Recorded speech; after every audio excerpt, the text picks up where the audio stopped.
अस्सलाम वालेकुम। S academy में खुश आमदीद। सवाल है, तंज़ो मिज़ाह से क्या मुराद है? कि तंज़ो मिज़ाह में फ़र्क बयान करें। और साथ सवाल है कि तंज़ो मिज़ाह का उर्दू नसर में क्या किरदार है, या मशहूर तंज़ो मिज़ाह निगार कौन से हैं। तो इंशाल्लाह आज इस वीडियो के अंदर इन तमाम सवालों के जवाबात देने वाला हूँ, बल्कि साथ ही आपको ये PDF नोट्स भी बिल्कुल फ्री में देने वाला हूँ। आपने बदले में बस वीडियो को लाइक करना है, कमेंट करना है। तो वीडियो को आगाज़ करते हैं।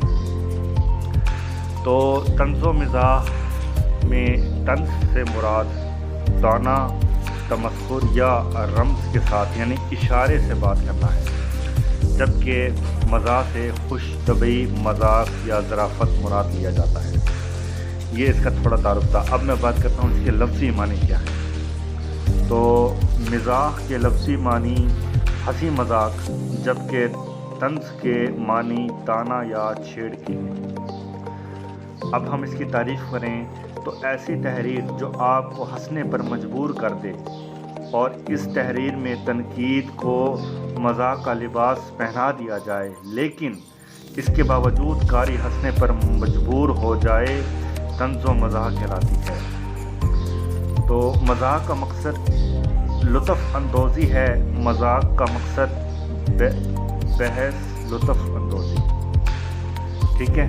तो और तंज़ में इस्लाह का अमल दखल होता है। ज़रूरी बात यह है कि खालिस मिज़ाह नहायत लुत्फ़ अंदोज़ होता है और कारी इसको पढ़कर खुश हो जाता है, जबकि खालिस तंज़ में दशनाम की कैफियत यानी कि बोरियत की, एक गुस्सा करने वाली एक तनकीद की कैफियत होती है।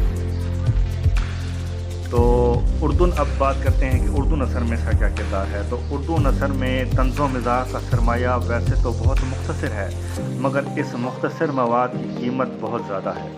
दरअसल हंसना और हंसाना एक फितरी चीज़ है।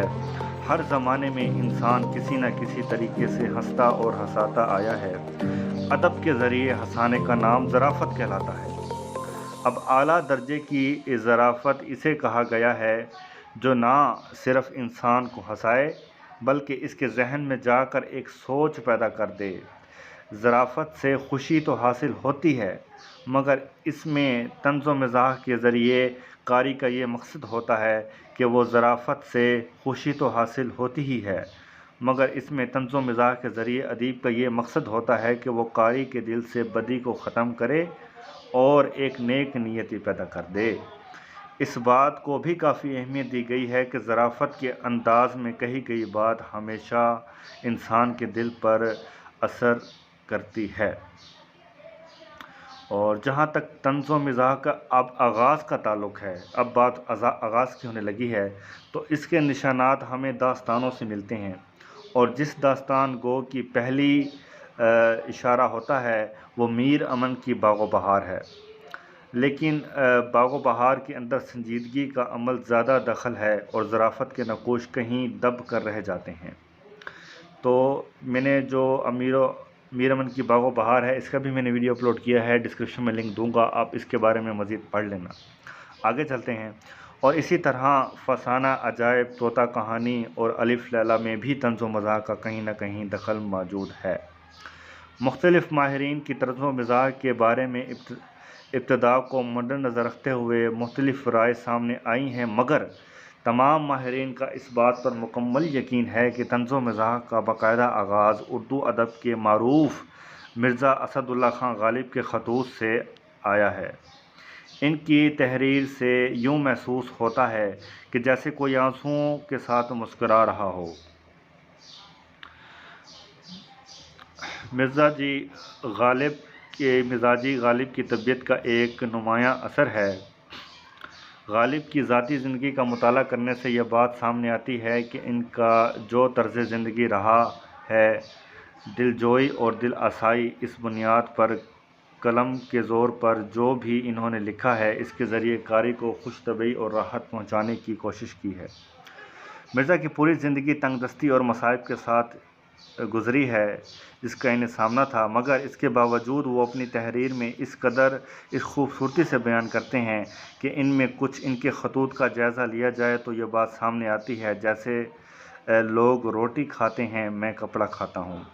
ایک خط میں کہتے ہیں کہ مجھ سے میرا حال کیا پوچھتے ہو، کچھ دن بعد پڑوسیوں سے پوچھ لینا۔ ان باتوں سے یہ سچ ثابت ہوتا ہے کہ مرزا اسد اللہ خان کے خطوط طنز و مزاح کا ایک بہترین نمونہ ہیں۔ وہ دوسروں پر نہیں ہنستے بلکہ اپنی باتیں آپ کرتے ہیں، اور یہ بہت ہی دل گردے والی بات ہے۔ تو ان کے جو خطوط ہیں اس پر بھی میں نے ویڈیو بنائی ہے، یہ بھی آپ چینل پہ جا کر میں ڈسکرپشن میں لنک دوں گا، آپ وہاں سے تیار کر لینا۔ اب بات کرتے ہیں کہ ان کے بعد 1877 میں اودھ پنچ کے نام سے ایک اخبار جاری ہوتا ہے جو طنز و مزاح کو ایک نئے پیرانے میں پرو دیتا ہے۔ اس اخبار کے ذریعے ملک بھر میں ظرافت کا ذوق پیدا ہوا، اور اس کے لکھنے والوں میں رتن ناتھ سرشار، احمد علی شوق، منشی علی احمد اور نواب سید محمد آزاد قابل ذکر ہیں، اور اودھ پنچ کے ایڈیٹر سجاد حسین تھے۔ اردو نثر میں چند مشہور اداروں میں جو مصنفین ہیں، ان میں لکھنے والوں میں مرزا فرت اللہ بیگ، عظیم بیگ چغتائی، پطرس بخاری اور رشید احمد صدیقی کے نام قابل ذکر ہیں۔ اب یہ جو میں نے نوٹس ہمارے اب مکمل ہوئے، اور اس کے جو نوٹس ہیں میں نے PDF موجود ہیں، آپ کمنٹ کریں گے، اور ساتھ ہی ویڈیو کو لائک آپ نے لازمی کرنا ہے۔ آپ سے میں صرف یہ چاہتا ہوں کہ آپ مجھے سپورٹ کریں، کمنٹ کریں، اور اپنی ویڈیو کو اس کو زیادہ سے زیادہ شیئر کریں۔ اپنا خیال رکھیے گا، اللہ حافظ۔